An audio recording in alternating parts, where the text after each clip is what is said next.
Jangan lupa subscribe YouTube channel Metro TV News dan jangan lupa nyalakan notifikasinya. Bagaimana cerita sesungguhnya dalam proses evakuasi WNI ini, kami telah tersambung dengan Kepala Dinas Penerangan TNI AU Marsma TNI Indan Gilang Budansyah dan Mayor Penerbang Mulyo Hadi sebagai penerbang pesawat misi kemanusiaan ini. Selamat pagi Pak Mulyo, selamat pagi Pak Indan. Ya, selamat pagi. Selamat pagi pemirsa Metro TV. Iya, selamat pagi. Pak Indan, mungkin saya akan kepada Anda terlebih dahulu. Pak Indan, misi dilakukan dengan ekstra hati-hati dan rahasia. Komunikasi seperti apa yang dilakukan saat koordinasi pemulangan? Ya, perlu kami sampaikan pertama kita mengucap syukur alhamdulillah ya misi ini bisa berhasil dilaksanakan, evakuasi WNI bisa sampai di tanah air, pesawat dan kru dan seluruh satgas bisa tiba di tanah air dengan aman dan selamat. Perlu kami sampaikan bahwa ini dilaksanakan atas permintaan dari Pemerintah Republik Indonesia, dalam hal ini Kementerian Luar Negeri, kemudian atas instruksi Panglima TNI, Kepala Staf Angkatan Udara, menyiapkan alutsista dan personil untuk melaksanakan operasi ini. 21 personil TNI AU tergabung dalam Satgas Operasi Evakuasi WNI dari Afghanistan, dan ini memang disiapkan dalam waktu yang singkat ya. Dan juga kegiatan operasi ini dirancang sedemikian rupa untuk tidak dipublikasikan terlebih dahulu, ini untuk memastikan keselamatan WNI yang akan dievakuasi. Relatif memang persiapan 1 sampai 2 hari ya. Kita tanggal 17 sudah menyiapkan misi ini dan tanggal 18 pagi misi ini harus berangkat. TNI Angkatan Udara menyiapkan misi ini. Tentu karena ini suatu kehormatan bagi kami, bagi Angkatan Udara, maka kita menyiapkan misi ini dengan sebaik-baiknya. Kita melihat misi ini ada beberapa spesifikasi dari misi. Yang pertama adalah jarak yang cukup jauh ya, dari Jakarta sampai ke Kabul itu jaraknya kurang lebih 4.000 nautical mile. Kemudian juga situasi yang tidak menentu di tempat penjemputan, dalam hal ini di Bandara Hamid Karzai, Kabul, Afghanistan. Kemudian juga secara geografis bandara tersebut berada di ketinggian ya. Memang ini ada faktor kesulitan tertentu. Inilah yang kita asesmen dalam sehari ya, untuk memastikan alutsista mana yang tepat. Dan dari proses pengambilan keputusan ini kita putuskan pesawat Boeing 737-400 dari Skadron Udara 17 yang akan melaksanakan misi. Karena memang pesawat tersebut memiliki spesifikasi yang cocok dengan misi tersebut. Kita bisa dengan cepat sampai ke Kabul dan juga bisa melaksanakan operasional di sana dengan aman. Demikian. Baik, Pak Indan, bagaimana dengan pemilihan penugasan pilot dan juga tim? Apakah ini merupakan tim yang sudah biasa melakukan misi kemanusiaan atau seperti apa, Pak? Ya, memang personel TNI Angkatan Udara dilatih sedemikian rupa untuk siap senantiasa dalam melaksanakan tugas. Khusus untuk misi ini, kita tentu memilih satuan yang tepat ya, dalam hal ini Skadron 17, kemudian juga penerbang yang ada di sana, kita pilih yang memiliki kualifikasi yang dapat melaksanakan misi ini. Jadi melihat kondisi yang ada, ya waktu tempuh yang panjang, kemudian juga harus dilaksanakan cepat, kita memilih satu set kru yang terdiri dari 6 penerbang atau 3 set penerbang, sehingga penerbangan yang kita rencanakan kurang lebih 17 jam ini, durasinya ya 17 jam, ini bisa dilaksanakan secara maraton. Jadi mereka dilaksanakan secara bergantian. Kita memilih kualifikasi, 2 di antara mereka adalah instruktur penerbang Boeing, kemudian 2 kapten pilot dan 2 lagi adalah kopilot. Selain itu juga kita memilih personel tim pengamanan dari Sat Bravo 90 Paskas AU ya. Kita memilih 6 prajurit terbaik kita untuk bisa melaksanakan pengamanan kegiatan penerbangan, terutama pada saat boarding di Kabul. Kemudian juga ditambah 2 tim kesehatan. Personil ini bergabung dalam satgas yang anggotanya terdiri dari kementerian, lembaga, dan tentu saja dari Mabes TNI. Dan kita memilih tentu prajurit-prajurit terbaik kita lah, yang memiliki skill, kemampuan yang memadai untuk melaksanakan misi ini. Demikian, Mas. Baik, terima kasih. Saya akan ke Pak Mulyo sekarang. Pak Mulyo, saat melaksanakan misi penjemputan di sana, Bisa Anda gambarkan bagaimana situasinya? Apakah masih ada penumpukan massa yang ada di sekitar bandara? Baik, Pak. Dari awal kami sudah diingatkan oleh pihak NATO selaku otoritas sementara di Bandara Kabul bahwa terkait keamanan dan keselamatan penerbangan seluruhnya diserahkan kepada pilot in command, dalam hal ini kami kru pesawat. Dikarenakan semua alat bantu pendaratan dan kontroler bandara sudah tidak berfungsi dengan maksimal, sehingga kami betul-betul mempersiapkan perencanaan misi dengan sangat matang. Saat akan mendarat di Bandara Kabul, kami tidak didukung oleh alat bantu pendaratan yang maksimal. Ditambah, Bandara Kabul juga berada di dataran tinggi dengan ketinggian 5.877 kaki di atas permukaan laut dan dikelilingi oleh pegunungan. Sehingga kami melakukan pendaratan secara visual di pagi hari dalam kondisi yang masih gelap, waktu itu sekira pukul 04.20 waktu setempat. Kemudian setelah mendarat kami diarahkan untuk parkir di area militeri. Lalu kami melaksanakan pengamanan pesawat dengan tim yang sudah bersinergi, baik dari kementerian dan lembaga yang tergabung dalam Satgas Evakuasi WNI secara intern, dan kami juga berkoordinasi dengan pihak keamanan dari NATO untuk menjamin keamanan dan keselamatan WNI yang akan kami evakuasi. Lalu kendala kami juga di Bandara Kabul tidak ada ground support yang bisa mendukung, sehingga demi keamanan dan kecepatan, safety, proses evakuasi kami mengantisipasi untuk tidak mematikan salah satu engine. Kami juga terkendala untuk keberangkatan mundur 2 jam. Kemudian kondisi di Bandara Kabul sendiri saat itu kami sudah parkir di area militeri, sehingga untuk eskalasi massa sudah tidak ada, Mas. Kemudian untuk WNI yang melaksanakan evakuasi juga didampingi dari keamanan dari NATO. Demikian. Baik, artinya pada waktu itu pesawat memang sudah berada di lokasi memang tempat yang berbeda dengan pada waktu kejadian. Kita lihat pada beberapa waktu lalu ada informasi atau video viral ketika ada massa yang berkumpul di runway bandara. Begitu ya Pak ya? Betul, Mas. Jadi untuk kami dari Indonesia diberikan stand parkir di area militeri yang juga ada pengamanan dari NATO. Demikian. Namun pada saat kami melaksanakan pergerakan dari tempat parkir menuju ke area tinggal landas, ketika kami akan berangkat kembali dari Kabul menuju ke Islamabad, kami melihat ada eskalasi massa di depan kami di jalan yang kami lewati menuju ke tinggal landas.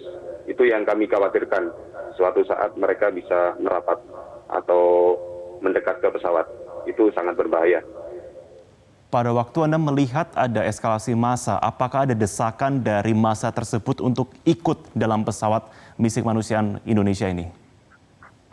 Oh, tidak, Mas. Tidak, Pak. Jadi mereka ada keamanan dari NATO. Dijaga ketat. Baik. Pak Indan, saya akan kepada Anda lagi. Pak Indan, eskalasi massa yang seperti yang dikatakan oleh Pak Mulyo tadi memang sudah meningkat juga ya. Artinya misi dilakukan sangat hati-hati dan juga bahkan kok bisa sangat langsung begitu ketika sudah ada warga negara Indonesia langsung kemudian berangkat. Koordinasi menyiapkan WNI agar bisa segera dijemput di bandara agar tidak ada hambatan eskalasi massa ini seperti apa?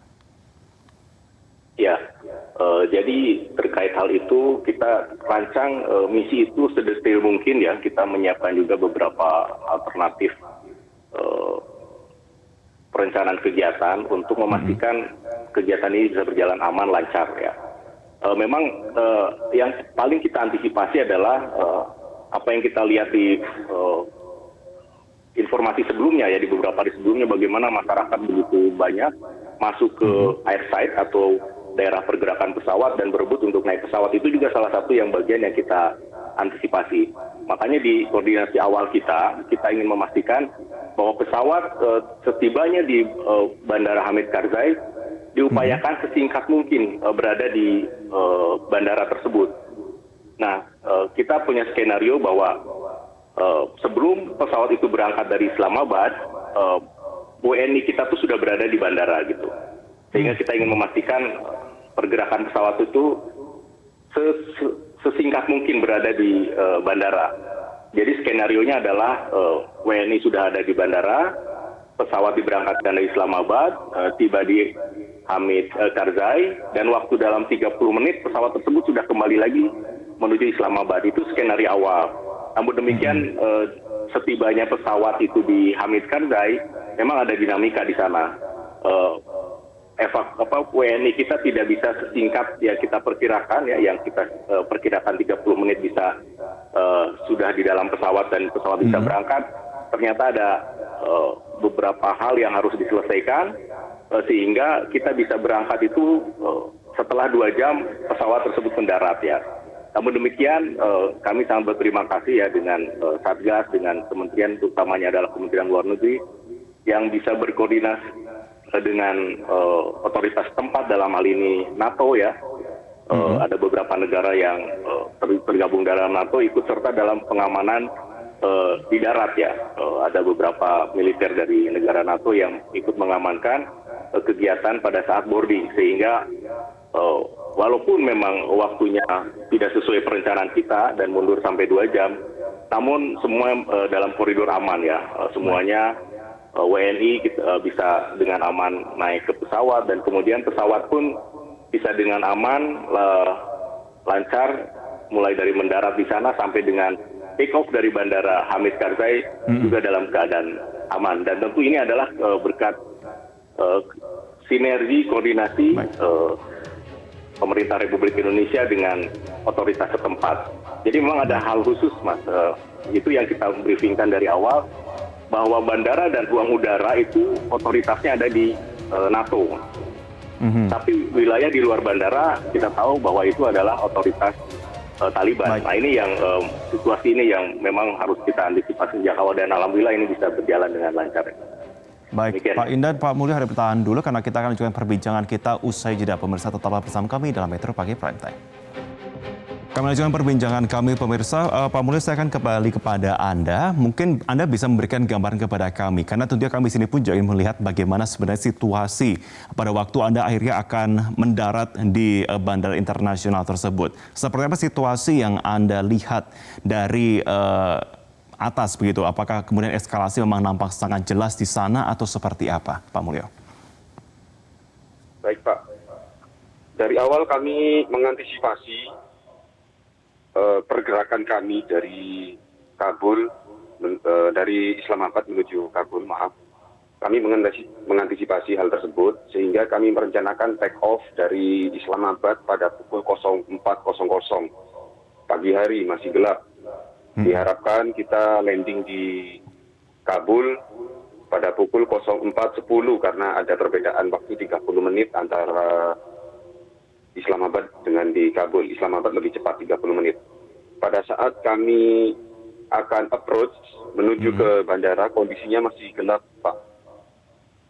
Jadi kami tidak bisa melihat tirin yang ada. Kemudian fasilitas dari bandara juga sudah tidak berfungsi lagi. Di antaranya untuk pendaratan, lampu runway juga tidak terlihat.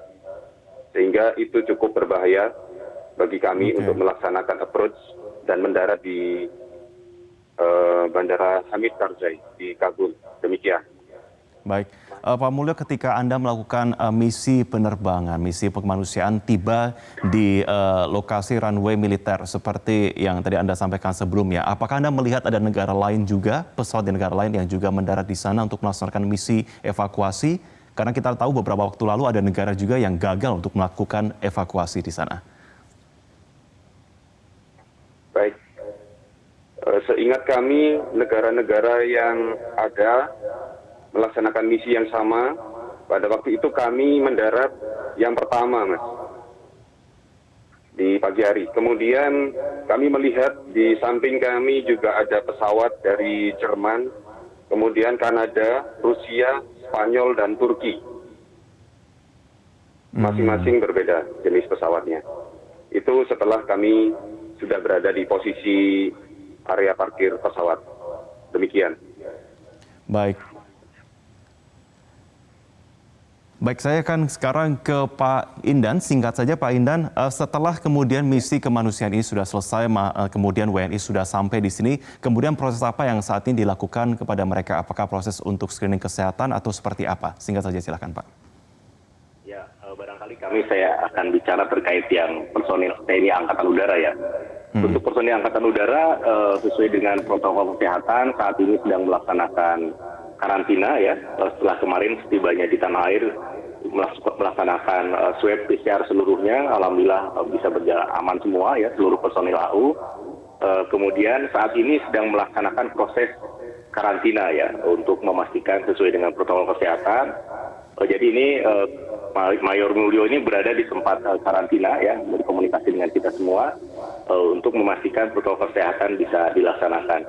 Berikutnya adalah tentu kita akan mengevaluasi ya terkait dengan kegiatan evakuasi WNI ini.